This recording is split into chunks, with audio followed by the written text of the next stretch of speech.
Hello friends, எல்லோருக்கும் வணக்கம். Welcome to young investors channel. Actually markets பார்த்துருப்பீங்க. மார்க்கெட் பார்த்தீங்கன்னா ஒரு நெகட்டிவ் ட்ரெண்டில் தான் மூவ் ஆகிட்டு இருக்குது. ஸோ நிஃப்டி 50 பார்க்கும்போது 23,722 பாயிண்ட்ஸில் 772 பாயிண்ட்ஸில் இருக்குது. 40 பாயிண்ட்ஸ் பார்க்கும் நெகட்டிவில் ட்ரேட் ஆகுது. சென்செக்ஸ் 97 பாயிண்ட்ஸ் கிட்ட நெகட்டிவில் இருக்குது. 78,601 பாயிண்ட்ஸில் இருக்குது. பேங்க் நிஃப்டி 51,343 பாயிண்ட்ஸில் இருக்குது. 32 பாயிண்ட்ஸ் நெகட்டிவில் ட்ரேட் ஆகிட்டு இருக்குது பேங்க் நிஃப்டி. இதில் நீங்கள் பேங்க் நிஃப்டி எடுத்து பார்த்தீங்கன்னா பேங்க் நிஃப்டிலையும் சில ஸ்டாக்ஸ் எல்லாமே நெகட்டிவில் தான் ட்ரேட் ஆகுது. ஃபெட்ரல் பேங்க் வந்து 200 இருக்குது. இன்றைக்கி 1.5% ஏற்றிருக்காங்க. பட் இன்றைக்கி 1.5% பாசிட்டிவில் தான் ட்ரேட் ஆகுது ஃபெட்ரல் பேங்க். அதே பக்கம் ஐடிஎஃப்சி ஃபர்ஸ்ட் பேங்க் அவங்களும் 1.5% பாசிட்டிவில் தான் இருக்கிறாங்க. 63.39 அந்த ரேஞ்சில் ட்ரேட் ஆகுது. பஞ்சாப் நேஷனல் பேங்க் ஒரு ஃப்ளாட் பாசிட்டிவில் இருக்குது. 102 ட்ரேட் ஆகுது. இண்டஸ்இண்ட் பேங்க் பார்க்கும்போது 959 அந்த ரேஞ்சில் இருக்குது. ஸோ இண்டஸ்இண்ட் பேங்க் லாஸ்ட் மார்க்கெட்டில் நல்லா பெர்ஃபார்மன்ஸ் ஃப்ரைடே. ஏன்னா அவங்களோட அந்த மைக்ரோ ஃபைனான்ஸ் லோனை வந்து விற்க போகிறோம் அப்படின்னு சொல்லியிருந்தாங்க. அந்த பேஸில் ரேலியாக இருந்துச்சு. இன்றைக்கி வந்து பார்த்தீங்கன்னா ஒரு ஃப்ளாட் பாசிட்டிவில் இருக்குது. AU Small Finance Bank, Axis Bank, ICICI Bank இதெல்லாம் ஃப்ளாட் பாசிட்டிவில் இருக்குது. நெகட்டிவில் இருக்கிறது HDFC Bank, Kotak Mahindra Bank, Canara Bank, State Bank of India, Bank of Baroda இதெல்லாமே ஒரு ஃப்ளாட் நெகட்டிவ் ட்ரெண்டில் மார்க்கெட்டில் ட்ரேட் ஆகிட்டு இருக்குது. ஸோ ஓவரால் இது வந்து பேங்க் நிஃப்டியை பொறுத்த வரைக்கும் அப்டேட்டு. ஃபஸ்ட்டு பார்த்தீங்கன்னா பிரைட்காம் குரூப் ஆக்சுவலி இன்றைக்கி மார்க்கெட்டில் 10% 5% பாசிட்டிவ் ட்ரெண்டில் தான் ட்ரேட் ஆகுது. ₹10.31 ட்ரேட் ஆகுது இந்த பிரைட்காம் குரூப். இதில் வந்து நியூஸஸ் உங்கள்கிட்ட ஷேர் பண்ணுறேன். நிறைய பேர் வந்து இந்த ஷேரை வந்து வச்சுட்டு இன்னும் செல் பண்ணாமல் இருக்கிறீங்கலாம் கேட்டிருந்தீங்க. ஸோ மண்டே தான் பார்த்தீங்கன்னா அதை விற்க முடியும். ஸோ அதை வந்து இப்போதைக்கு ரிஸ்க் அதிகமாக தான் இருக்குது. எக்ஸிட் பண்ணுறது போகிறது பெட்டருங்கிறது என்னோட கருத்து. ஸோ இதில் வந்து நியூஸஸ் என்னென்னா இப்போ இதில் ட்ரேடிங் வந்து சஸ்பென்ஷன் பண்ணி வச்சுருக்காங்க. இப்போது வந்து செபிட்டஸில் டீட்டெயில்ஸ் எல்லாமே அவங்க சப்மிட் பண்ணியிருக்காங்க எக்ஸ்சேஞ்சஸ் கிட்ட. ஸோ எக்ஸ்சேஞ்சிட்ட அவங்க சப்மிட் பண்ண இதுன்னு பார்க்கும்போது அவங்களோட share holding pattern September quarter வரைக்கும் ஷேர் ஹோல்டிங் பேட்டர்ன்ஸ் சப்மிட் பண்ணியிருக்காங்க. ஃபினான்ஷியல் 23க்கான ஆனுவல் ரிப்போர்ட்ஸ் வந்து சப்மிட் பண்ணியிருக்காங்க. அடுத்தது ஃபினான்ஷியல் 24க்கான ஃபினான்ஷியல் ரிசல்ட்ஸை வந்து ஜனவரி 10 நாங்கள் சப்மிட் பண்ணுவோம் அப்படின்னு சொல்லியிருக்காங்க. ஸோ ஃபினான்ஷியல் 23 வந்து பார்த்தீங்கன்னா நவம்பர் 21 ஆனுவல் ஜென்ரல் மீட்டிங் வந்து கண்டக்ட் பண்ணியிருக்காங்க. அதுவும் அந்த டீட்டெயில்ஸ் எல்லாமே சப்மிட் பண்ணியிருக்காங்க. நெக்ஸ்ட்டு பார்க்கும்போது பெனால்ட்டிஸ் எவ்வளோலாம் பே பண்ணணுமோ அது எல்லாமே பே பண்ணியிருக்காங்க. ஸோ நெக்ஸ்ட் என்ன நடக்கும்னா எக்ஸ்சேஞ்சஸ் வந்து அது எல்லாமே கிளியராக வெரிஃபை பண்ணுவாங்க. வெரிஃபை பண்ணிவிட்டு இவங்க பண்ணது எல்லாமே கரெக்டு தான் அப்படிங்கிற பட்சத்தில் எகெயின் வந்து அவங்களோட ட்ரேடிங் வந்து அதாவது மார்க்கெட்டில் அவங்களோட ஷேர் ட்ரேட் ஆகிறதுக்கு சர்க்குலர் இஷ்யூ பண்ணுவாங்க. ஸோ ஓவராலாட்டி தான் பிரைட்காம் குரூப்பில் வந்து அப்டேட்டு. ஸோ இன்னைக்கு 5% பாசிட்டிவ் ட்ரெண்டில் தான் இருக்குது. பட் ஃப்ரெஷ் என்ட்ரி யாரும் உள்ளே போயிடாதீங்க. இப்போதைக்கு வெயிட் பண்ணுங்கள். பிரைட்காம் குரூப்பில் அது வந்து ரிஸ்க் அதிகமாக இருக்குது. எக்ஸிட் பண்ணிட்டு வெளியே வர தான் பெட்டருங்கிறது என்னோட கருத்து பிரைட்காம் குரூப்பில்.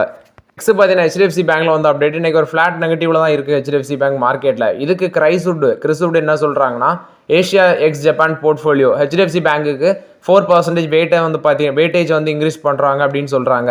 ஸோ இது அது மட்டும் இல்லாமல் சில ஸ்டாக்ஸில் எல்லாமே பார்த்தீங்கன்னா இன்வெஸ்ட்மெண்ட்டை குறைக்கிறாங்க. Macrotech developers, L N T, ICICI bank, Axis bank இதில் எல்லாமே 1% வந்து பார்த்தீங்கன்னா அவங்களோட இன்வெஸ்ட்மெண்ட் பர்சன்டேஜ் வந்து குறைக்கிறாங்க அப்படின்னு சொல்கிறாங்க. அது மட்டும் இல்லாமல் சில இன்வெஸ்ட்மெண்ட் பண்ணுறாங்க. சைமன்ஸ் இந்தியாவில் அவங்க வந்து இன்வெஸ்ட்மெண்ட் இன்ட்ரடியூஸ் பண்ணியிருக்காங்க.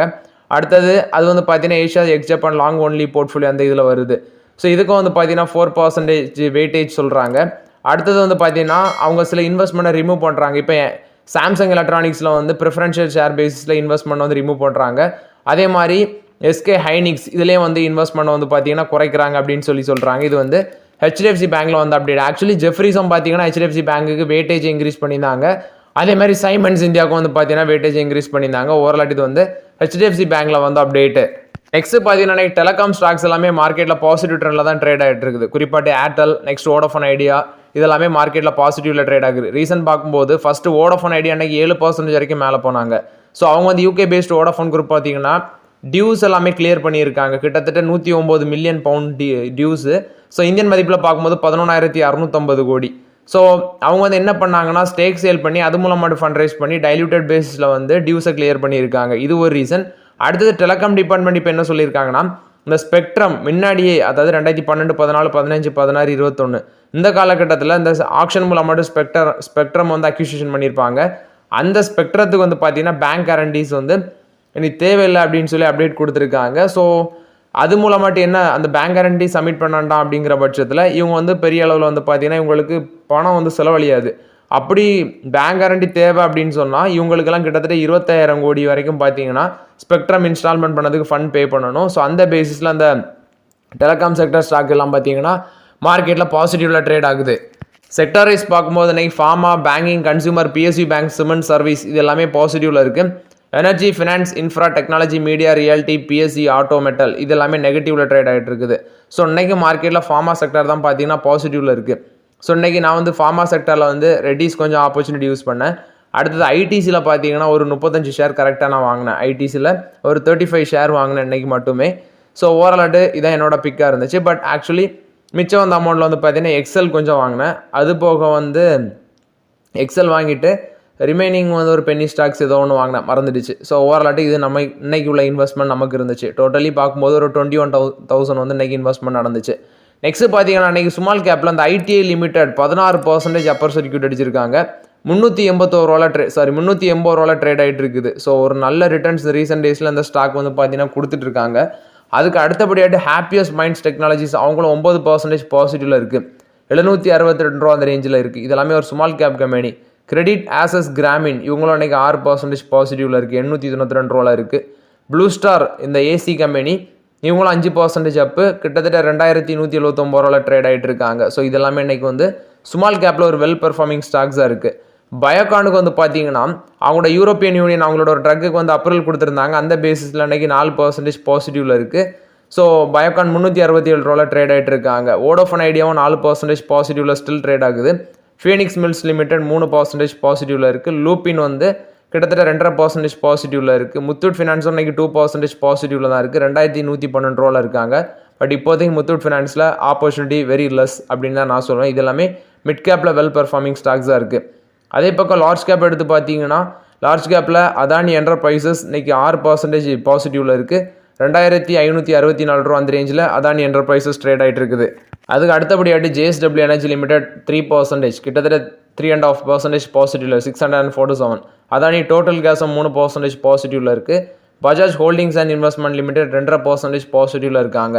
ஜொமேட்டோ, சோழமண்டலம் ஃபினான்ஸ் இதெல்லாமே ஒரு 1.5% பாசிட்டிவில் இருக்குது. ஸோ ஓவரால் இது லார்ஜ் கேப்பில் வெல் பெர்ஃபார்மிங் ஸ்டாக்ஸு.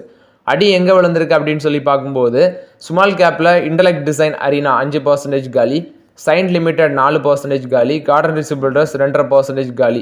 இதெல்லாமே நெகட்டிவில் இருக்குது. அதே மேசகண்ட் ஆக்ஷி builders, Bharat dynamics limited, Cochin shipyard limited, Hindustan zinc, NMDC இது எல்லாமே நெகட்டிவில் தான் இருக்குது. என்எம்டிசி நம்ம டிஸ்கஸ் பண்ணோம், இன்றைக்கி 2% கீழே விழுந்திருக்காங்க. 60 ரூபாய்க்கு கீழே வர பாசிபிலிட்டிஸ் அதிகமாக இருக்குது என்எம்டிசியில். ஸோ வெயிட் பண்ணுங்கள். அதே மாதிரி தான் இந்த டிஃபென்ஸ் செக்டார் ஸ்டாக் நம்ம டிஸ்கஸ் பண்ணுறது, அது எப்போ மேலே போகும் எப்போ கீழே இறங்கும்னு தெரியாது. ஒரு நியூஸ் அவங்களுக்கு ஒரு ஆர்டர் கிடச்சுன்னா மேலே போகும். அதே சம்டைம்ஸ் வந்து அது அப்படி டல்லாக இருக்கும். சம்டைம்ஸ் ஒரு ஆர்டர் கிடைக்கிற பேசிஸில் மேலே போகும். ஒரு நெகட்டிவ் நியூஸ் வந்துன்னா கீழே விழும். பட் வேல்யூஷன் இந்த ஸ்டாக்ஸ்லாம் அதிகமாக இருக்குது. அதனால் ஒதுங்கி இருக்கிறது தான் பெட்டர். என்எம்டிசி இப்போதைக்கு வெயிட் பண்ணுங்கள். இப்போ இருக்க ட்ரெண்டில் அது இன்னும் இறங்க தான் சான்சஸ் அதிகமாக இருக்குது. பாரத் ஹெவி எலக்ட்ரிக்கல்ஸ் லிமிடெட் 1.5% நெகட்டிவில் இருக்குது லார்ஜ் கேப்பில். டிவிஎஸ் மோட்டார், விப்ரோ, அடுத்து Hindustan aeronautics limited, power finance corporation, DMart இது எல்லாமே 1.5% நெகட்டிவில் இருக்குது. டிமார்ட்லாம் முன்னாடியே கேட்டீங்க. ஸோ அது எல்லாமே கண்டினியூஸ் டவுன் ட்ரெண்டில் தான் இருக்குது. டிமார்ட்லாம் இப்போதைக்கு வேல்யூஷன் ரொம்பவே ஹையாக இருக்குது. அதனால் வெயிட் பண்ணுறது தான் பெட்டருங்கிறது என்னோட கருத்து. நெக்ஸ்ட்டு பார்த்தீங்கன்னா ரிலையன்ஸு. ஸோ அவங்களோட ஃபஸ்ட்டு எவர் ரிஃபைனரி வந்து ஜாம்நகரில் போட்டாங்க. ஸோ இப்போ அதோட ஆப்ரேஷன் வந்து பார்த்தீங்கன்னா 25 இயர்ஸை வந்து கம்ப்ளீட் பண்ணியிருக்கு அப்படின்னு சொல்கிறாங்க. விச் மீன்ஸ் 1999 போட்டிருக்காங்க அவங்களோட அந்த பிளான்ட்டை. இப்போ அது டிசம்பர் 28 போட்டிருக்காங்க. ஆக்சுவலி 25 இயர்ஸை வந்து பார்த்தீங்கன்னா கம்ப்ளீட் பண்ணியிருக்கு. ஸோ ஓவரால் இது வந்து ரிலையன்ஸ் இண்டஸ்ட்ரீஸில் வந்து ஒரு பாசிட்டிவ் அப்டேட்டு. நெக்ஸ்ட் பார்த்தீங்கன்னா கோஃபோர்ஜும் சிக்னிட்டி டெக்னாலஜிஸும் மெர்ஜ் பண்ண போகிறாங்க அப்படின்னு சொல்லி அப்டேட் பார்த்துருந்தோம். ஸோ அந்த அமல்கேஷன் ஸ்வாப் ரேஷியோ அப்படின்னு சொல்லி பார்க்கும்போது நீங்கள் 5 சிக்னிட்டிஸ் டெக்னாலஜி ஷேர் வச்சுருந்தீங்கன்னா உங்களுக்கு வந்து பார்த்தீங்கன்னா ஒரு கோஃபோர் ஷேர் கிடைக்கும். ஸோ இதில் நம்ம கவனிக்க வேண்டியது, இன்றைக்கி வந்து பார்த்தீங்கன்னா மார்க்கெட்டில் சிக்னிட்டி டெக்னாலஜிஸ் வந்து 7% கிட்ட டவுனில் இருந்து 1705 ரூபா போனது. கடைசியில் இப்போ 1745 ரூபாவில் ட்ரேட் ஆகுது. அதே கோஃபோர்ஜ் வந்து பாசிட்டிவ் ட்ரெண்டில் தான் இருக்குது. 9387 ரூபா வரைக்கும் அவங்களும் கீழே விழுந்தாங்க. கடைசியில் அவங்களும் எழும்பி 9561 ரூபாவில் ட்ரேட் ஆகிட்டு இருக்காங்க. ஸோ ஓவராலாட்டு இதில் வேல்யூஷன் இந்த 2 ஸ்டாக்குமே அதிகம். ஸோ அதுக்கு வேண்டி ஃப்ரெஷ் என்ட்ரி எடுக்காதீங்க. என்ன கேட்டால் ஆல்ரெடி வச்சுருக்கவங்க ஹோல்ட் பண்ணுங்கள். மேபி இந்த ஸ்வாப் ரேஷியோவில் பெனிஃபிட் இருக்க சான்சஸ் இருக்குது. பட் ஃப்ரெஷ் என்ட்ரி அது வேல்யூஷன் ரொம்ப அதிகமாக இருக்கிறதுனால ரிஸ்க் காட்ட முடிய சான்சஸ் அதிகமாக இருக்குது. நெக்ஸ்ட் பார்த்தீங்கன்னா ஓலாவில் வந்து அப்டேட்டு 86 ரூபாவில் ட்ரேட் ஆகுது. 3% நெகட்டிவில் ட்ரேட் ஆகிட்டு இருக்காங்க. ஸோ ஆக்சுவலி 5% வரைக்கும் நெகட்டிவ் போனாங்க. இப்போ ஒரு 3.5% நெகட்டிவில் இருக்குது. ரீசன் பார்க்கும்போது இதை நம்ம ஆல்ரெடி டிஸ்கஸ் பண்ணிட்டோம். டாப் லீடர்ஷிப் லெவலில் வந்து பார்த்தீங்கன்னா 2 பேர் ரிசைன் பண்ணிட்டு போயிட்டாங்க. ஒன்று வந்து சீஃப் டெக்னாலஜி ஆஃபீஸர், இன்னொன்று வந்து பார்த்தீங்கன்னா சிஎம்ஓ. ஸோ ஓவரால் 2 பேர் ரிசைன் பண்ணிட்டு போன பேசிஸில் சீஃப் மார்க்கெட்டிங் ஆஃபீஸர் இவங்க 2 பேருமே ரிசைன் பண்ண பேசிஸில் இந்த ஸ்டாக் வந்து பார்த்தீங்கன்னா ஒரு நெகட்டிவ் ட்ரெண்டில் வந்து ட்ரேட் ஆகிட்டு இருக்கு. ஹியூண்டாய் மோட்டார்ஸ் இந்தியா வந்து பார்த்தீங்கன்னா எலக்ட்ரிக் 3-வீலர் மார்க்கெட்டுக்குள்ளே என்ட்ரி கொடுக்கறதுக்கு வேண்டி டிவிஎஸ் மோட்டார் கூட பார்ட்னர்ஷிப் வைக்க சான்சஸ் இருக்குது அப்படின்னு சொல்லி அப்டேட் வருது. பட் ஆக்சுவலி இது வந்து கன்ஃபார்மானு தெரியல. பட் மேபி ஜாயின்ட் வெஞ்சர் மூலமாக மட்டும் சான்சஸ் இருக்குது அப்படின்னு சொல்கிறாங்க. கான்ட்ராக்ட் மேனுஃபேக்சரிங் அக்ரிமெண்ட் 2 பேரும் சேர்ந்து பண்ணுறதுக்கு வாய்ப்பு இருக்குன்னு சொல்கிறாங்க. இது வந்து ஹியூண்டாயில் வந்து அப்டேட்டு. அதானி என்டர்பிரைசஸ் இன்னைக்கு பாசிட்டிவ்ல இருந்துச்சு. ஸோ வெஞ்சூரா பார்த்தீங்கன்னா 3801 டார்கெட் ப்ரைஸ் சொல்லியிருக்காங்க அதானி என்டர்பிரைசஸுக்கு. இது அதானி என்டர்பிரைசஸில் வந்து அப்டேட்டு. அதானி கிரீன் எனர்ஜி அவங்களோட ஜிகாவாட் கெப்பாசிட்டி இன்க்ரீஸ் பண்ணுறாங்க. விச் மீன்ஸ் 11.60 ஜிகாவாட்டாட்டி இன்க்ரீஸ் பண்ணியிருக்காங்க. ஏன்னா குஜராத்தில் அவங்களுக்கு ஒரு நியூ ப்ராஜெக்ட் கிடச்சிருக்கு. அந்த பேசிஸில் இன்க்ரீஸ் பண்ணியிருக்காங்க. இது அதானி கிரீன் எனர்ஜி கொடுத்த அப்டேட்டு. டாடா மோட்டர்ஸ் இன்றைக்கும் 744 அந்த ரேஞ்சில் தான் ஒரு ஃப்ளாட் நெகட்டிவ்ல ட்ரேட் ஆகிட்டு இருக்கு. ஸோ டாடா மோட்டர்ஸ் பார்த்தீங்கன்னா ஒரு ப்ராமிஸை கொடுத்துருக்காங்க. என்ன ப்ராமிஸ் அப்படின்னு சொல்லி பார்க்கும்போது 500 கிலோமீட்டர் ரேஞ்சுக்கு வந்து பார்த்தீங்கன்னா ஒரு சிங்கிள் சார்ஜ் ஸ்டேஷன் வந்து போட இருக்கிறாங்க அப்படின்னு சொல்லி டாடா மோட்டர்ஸ் அப்டேட் கொடுத்துருக்காங்க. ஏன்னா இப்போ எலக்ட்ரிக் வெஹிக்கிளில் டாமினேட் பண்ணுறது டாடா மோட்டர்ஸ் தான். ஸோ மேபி சார்ஜிங் இன்ஃப்ராஸ்ட்ரக்சரை இன்க்ரீஸ் பண்ணுறதுக்கு அவங்களும் வந்து பார்த்தீங்கன்னா முயற்சி எடுக்கிறாங்க. ஸோ இப்போதைக்கு 500 கிலோமீட்டர் ரேஞ்சுக்கு 1 அப்படிங்கிற பேசிஸில் ஃபிக்ஸ் பண்ணியிருக்காங்க. மேபி அது வந்து பார்த்தீங்கன்னா ஃபியூச்சரில் இன்னும் இன்க்ரீஸ் ஆக சான்சஸ் இருக்குது மாதிரி தான் தெரியுது. ஸோ ஓவரால் இது வந்து டாடா மோட்டர்ஸை பொறுத்த வரைக்கும் அப்டேட்டு. எனி ஐபிஓ அலாட்டஸ், அதாவது யாருக்காவது ஐபிஓ அலாட் ஆயிருக்குன்னா சொல்லுங்கள். ஸோ ஓவரால் இன்னைக்கு வந்து லிஸ்டிங்னு கொடுத்ததில் பார்க்கும்போது கரோரா இந்தியா நெகட்டிவ் ரிட்டர்ன்ஸ் கிட்டத்தட்ட 7% மேலே நெகட்டிவ்ல தான் லிஸ்ட் ஆச்சு. அதேமாதிரி வென்டியூ ஹாஸ்பிட்டாலிட்டி அது ஒரு 10% மேலே மேபி லிஸ்டிங்னு கொடுத்துருக்கு.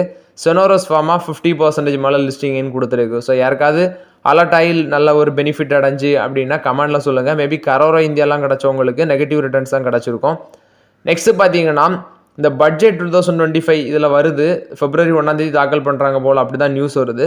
ஸோ நிறைய கோரிக்கை வைக்கிறாங்க. ஸோ இப்போ இந்த கன்சம்ஷன் இன்க்ரீஸ் ஆகிறதுனால ஃபியூலுக்கு வந்து ஒரு எக்ஸைஸ் டியூட்டியை வந்து குறைக்கணும் அப்படின்னு சொல்லி ஒரு வந்திருக்கு. இது வந்து பார்த்தீங்கன்னா இந்தியன் இண்டஸ்ட்ரி கான்ஃபெடரேஷன் அவங்க கொடுத்துருக்காங்க.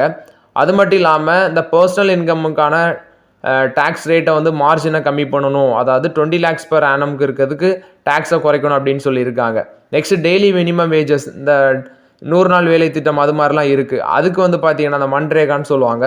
அதுக்கு சம்பளத்தை இன்க்ரீஸ் பண்ணணும். 267 rupees இருக்குது, அதை 375 ஆட்டு மாற்றணும் அப்படின்னு சொல்கிறாங்க. நெக்ஸ்ட்டு பார்க்கும்போது பார்த்தீங்கன்னா இந்த ஆனுவல் பே அவுட்டு பிஎம் கிசான் ஸ்கீம், அதாவது அக்ரிகல்ச்சருக்கு 3 தவணையாட்டு 2000 வச்சு போடுவாங்க. அதை வந்து 8,000 ஆட்டு இன்க்ரீஸ் பண்ணணும் அப்படின்னு சொல்லி கோரிக்கை வந்திருக்கு. பட் ஆக்சுவலி இதெல்லாமே பட்ஜெட்டில் ஒப்புதல் கொடுப்பாங்களா அப்படின்னு சொல்லி February 1 தான் நமக்கு தெரிய வரும். அது வரைக்கும் வெயிட் பண்ணி தான் ஆகணும். ஸோ ஓகே ஃப்ரெண்ட்ஸ், ஆக்சுவலி இந்த வீடியோவில் சில இம்பார்ட்டன்ட் அப்டேட்ஸ் எல்லாமே டிஸ்கஸ் பண்ணோம். இந்த வீடியோ உங்களுக்கு பயனுள்ளதாக இருக்கும்னு நினைக்கிறேன். பயனுள்ளதாக இருந்துச்சுன்னா லைக் பண்ணுங்கள், சப்ஸ்கிரைப் பண்ணுங்கள், கமெண்ட் பண்ணுங்கள். Okay friends, thank you.